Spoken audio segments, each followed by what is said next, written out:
Hello friends, आज की इस वीडियो में आज मैं कक्षा 9वीं वाले विद्यार्थियों को संस्कृत सब्जेक्ट के कुछ महत्वपूर्ण प्रश्न बताने वाले जो वार्षिक पेपर के लिए है। और जो मैं अभी बता रहा हूँ वो 10वीं एग्जाम में भी बहुत इंपॉर्टेंट है। तो अगर 10वीं वाले विद्यार्थी भी इस वीडियो में जुड़ रहे हैं तो वो लोग भी इसे थोड़ा सा ध्यान से सुन लेना, क्योंकि उनके लिए भी ये टॉपिक जो है बहुत ही महत्वपूर्ण है। तो चलो मैं आप लोगों को बता देता हूँ, 9वीं और 10वीं दोनों को कंपेयर करके बताता हूँ। हालांकि ये जो मैं बताने वाला हूँ टॉपिक, ये तो कक्षा 9वीं के परीक्षा बोर्ड से है। देख सकते हो कक्षा 9वीं के परीक्षा बोर्ड से है। तो मैं यहाँ पे कक्षा 9वीं के परीक्षा बोर्ड से बताऊंगा, लेकिन ये जो टॉपिक रहेगा वो 10वीं में भी आता है और 9वीं में भी आता है, तो दोनों में कंपेयरिंग रहेगा ये। तो चलो 9वीं 10वीं दोनों को कंपेयर करते हुए यहाँ पे मैं उनको बता देता हूँ। इंपॉर्टेंट है, बहुत इंपॉर्टेंट प्रश्न है। सबसे शुरू हम लोग यहाँ से करते हैं। देखो सबसे शुरुआत में मैं आपको दिखाता हूँ। देखो 5 नंबर के ये जो प्रश्न है, ये इसे हम कहते हैं सुभाषित। देखो सुभाषितानी है ना, सुभाषितानी श्लोक। ये 5 नंबर में आएगा। आपको 2 लिखने के लिए कहेगा, 2 लिखने के लिए कहेगा।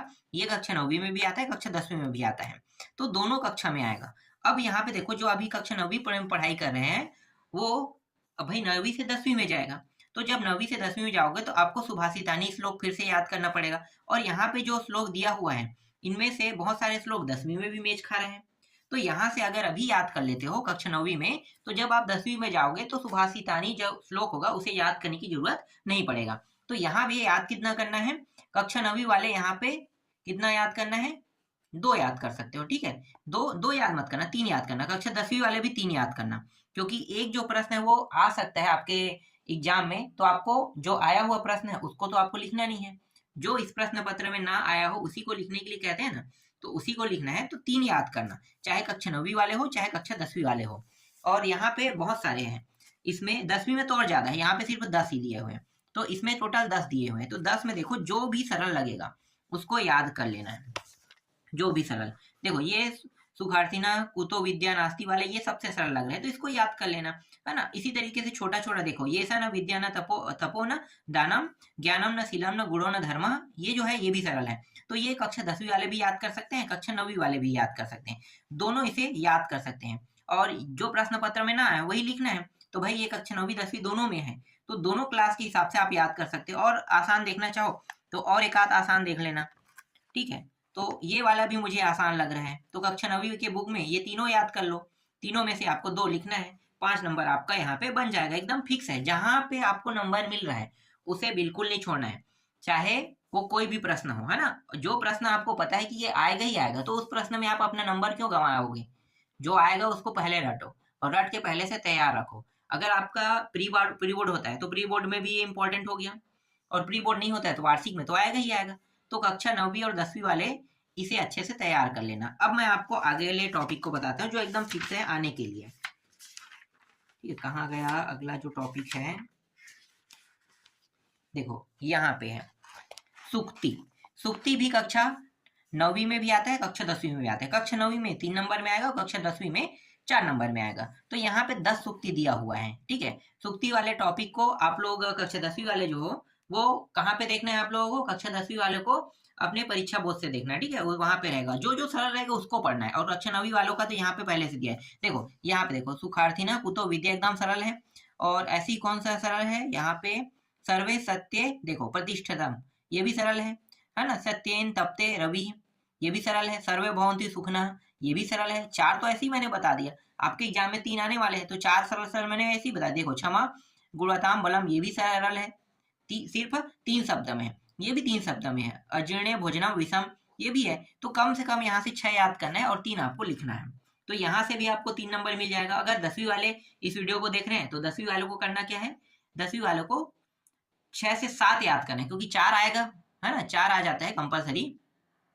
4 आ जाता है, तो आप 3 को तो कम से कम लिख लोगे, तो मतलब 3 और 4 करके ये 4 आपसे बन जाएगा। तो 7 10वीं वाले याद करना, और 9वीं वाले कितना याद करना है, 6 याद करना, तो 3 आ जाएगा। तो देखो 9वीं वालों को मैंने कितने नंबर का बता दिया, 5 और 3 8 नंबर का, और 10वीं वाले का 5 4 9 नंबर का।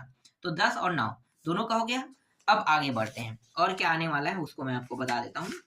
देखो ये सरल और सीधा टॉपिक है, तो इसके बारे में तो सभी को पता होगा। आसान रहता है इन चीजों के बारे में ना, बताना भी और याद करना भी बहुत आसान रहता है। अब आप लोगों को निबंध कौन से याद करना है, अपठित गद्यांश भी है इसमें। अपठित गद्यांश अभी रोक देते हैं, मैं आपको अपठित गद्यांश भी बताऊंगा 9वीं वालों को। 10वीं वालों को भी बताऊंगा कौन कौन सा आता है। 1 मिनट, कहाँ गया, मुझे मिल ही नहीं रहा है टॉपिक, इधर रख दिया है इन्होंने, सबसे लास्ट में बता रहे हैं, सबसे लास्ट खोलते हैं, लास्ट खोल रहा हूँ तो दिखा नहीं, हाँ है। देखो इसके बाद मैं आप लोगों को प्रार्थना पत्र दिखाने वाला हूँ ना, मतलब जो हम क्या कहते हैं, अवकाश का प्रार्थना पत्र है ना, स्थानांतरण प्रमाण पत्र, इसका प्रार्थना पत्र होता है। तो ये जो प्रार्थना पत्र है, कक्षा 9वीं या 10वीं है, कोई भी क्लास है, उसमें आपको अवकाश का प्रार्थना पत्र देखने को मिलेगा ही मिलेगा, एकदम फिक्स है। कक्षा 9वीं में तो अवकाश का आएगा ही आएगा, और अवकाश का प्रार्थना पत्र एकदम सरल रहता है। और कक्षा 10वीं में अवकाश का आता ही है, अभी तक रिकॉर्ड है 2018 से लेके 2024 तक अवकाश का ही प्रार्थना पत्र आए। बस उसमें थोड़ा सा बदलाव कैसे करते हैं कि अवकाश को 3 दिन का कह देते हैं, अवकाश का कह देते हैं, आप अपने हिसाब से ले लो। तो भाई दिन तो बदला रहा है ना, 3 दिन का कह रहे, 4 दिन या 5 दिन कह रहे, बीमारी के कारण कह, भाई वो तो छुट्टी है ना, अब बीमार पड़े हो तो भी छुट्टी ले रहे हो, तो वही तो अवकाश है। तो अवकाश के प्रश्नों में प्रश्न जब भी आते हैं तो थोड़ा घुमावदार रहता है, पर आपको समझ जाना चाहिए कि घुमावदार नहीं, ये वही प्रश्न है, बस छुट्टी लेना है हमें। अब छुट्टी कह रहे बीमारी कारण, तो बीमारी कारण ले लेना।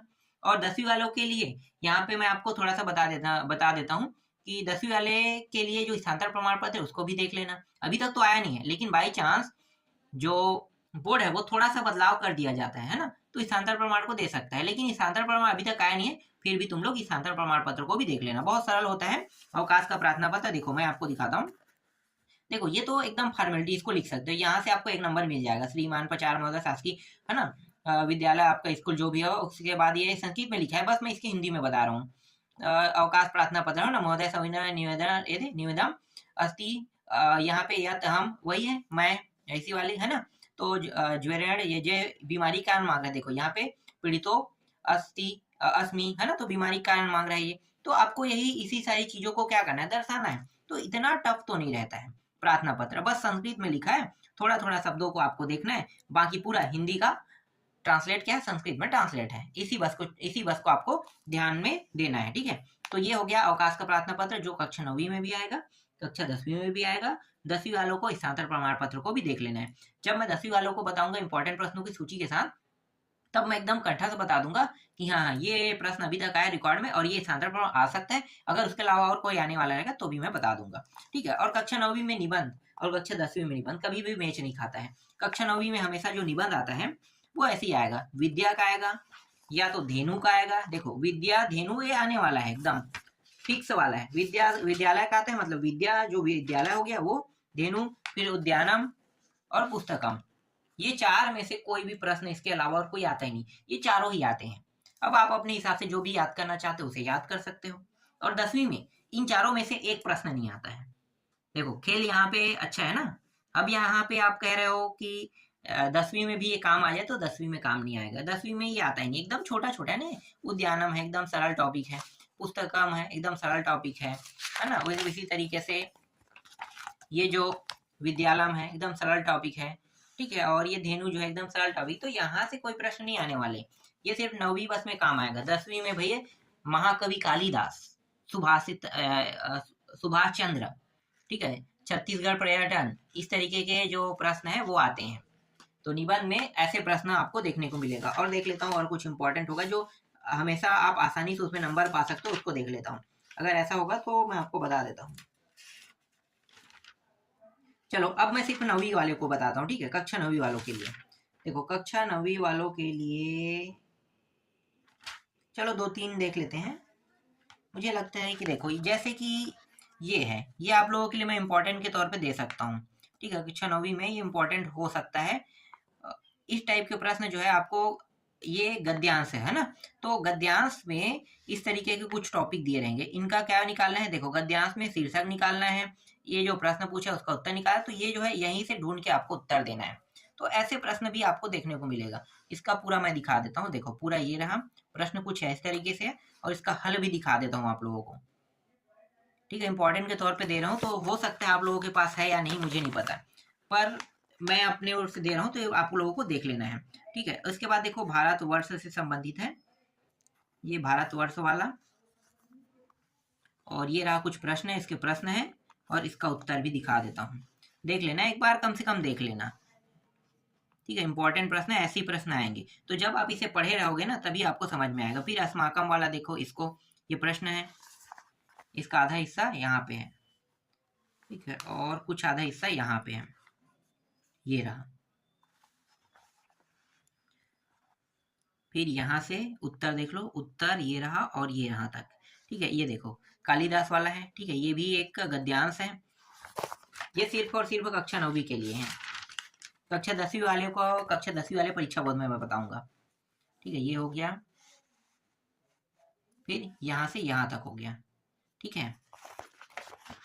इसके बाद देखो उत्तर है ये पूरा, है ना, ये उत्तर है, उत्तर को भी पढ़ लेना, और ये रहा अंतिम। तो अभी मैं आपको अभी इतना ही बता रहा हूँ, ठीक है। जो भी इंपॉर्टेंट है वो सारी जो जानकारी मैं आपको इसी तरीके से छोटे छोटे वीडियो में प्रोवाइड करते रहूंगा, ढूंढते जाऊंगा और बताते जाऊंगा। ये मैं नहीं कह सकता कि छोटे छोटे वीडियो दूं, हो सकता है मैं पूरा ढूंढ लेता हूँ और एक ही वीडियो में दे दूं। अभी जो मैं बता रहा हूँ ये जो है ये बहुत महत्वपूर्ण टॉपिक है। अभी अगर याद करके रखते हो तो अभी आप आसानी से याद कर लोगे और आपके पास पेपर तक के ये पहले से तैयार रहेगा और कोई दिक्कत भी नहीं होगा, ना ही 9वीं वालों को, ना ही 10वीं वालों को, दोनों के लिए आसान रहेगा। और इन टॉपिकों को अब पढ़ना भी नहीं पड़ेगा, तो आसान हो गया पहले से। अगर आपको पता है कि क्या क्या चीज आने वाला है और किस टाइप के आने वाले हैं, तो भाई पहले से आप उस सब्जेक्ट में पहले से प्रिपेयर करके रखे हो तो आसानी से आपका नंबर अच्छा आएगा।